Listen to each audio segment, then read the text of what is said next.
Hello అండి. ముందుగా ఇక్కడికి విచ్చేసిన మెగా అభిమానులందరికీ థ్యాంక్ యూ సో మచ్. మా పెద్దనాన్న బర్త్డే ఇంత గ్రాండ్గా సెలబ్రేట్ చేసుకుంటారు మీరు ప్రతి సంవత్సరం. మీ అందరికీ థ్యాంక్ యూ.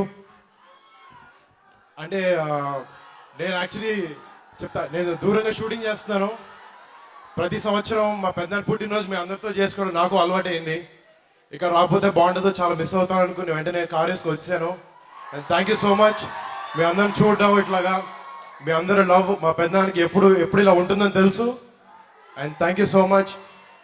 మా పెద్దనాన్న గారికి నేను కరెక్ట్గా 9 years బ్యాక్ అనుకుంటా.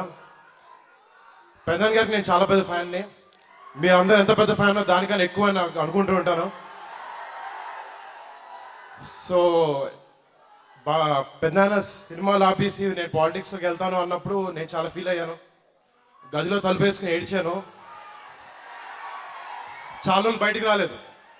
అంటే ఇంకా చిరంజీవి గారు లేకపోతే నాకు సినిమా ఇండస్ట్రీ మీద నాకు అంత ఇంట్రెస్ట్ కూడా లేదు. అనిపించేది కాదు. ఒకరోజు పెద్దనాన్న దగ్గరికి వెళ్ళి అడిగాను, డాడీ సినిమాలు ఎప్పుడు చేస్తారు డాడీ, మేము వెయిట్ చేస్తాం, మాకు చూడాలని చాలా మంది ఉన్నారు, చాలా మంది అడుగుతున్నారని. సరే చూద్దాం చేద్దాం అన్నారు.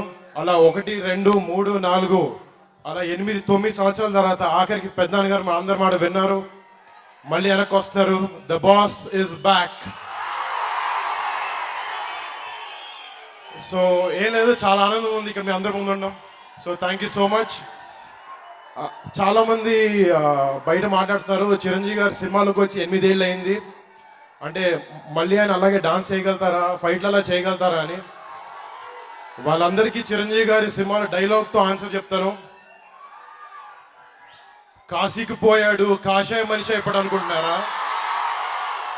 వారణాసిలో బతుకుతాడు, తన వర్షం మార్చుంటాడు అనుకుంటున్నారా? అదే రక్తం, అదే పౌరుషం. We love megastar. Happy birthday. Thank you.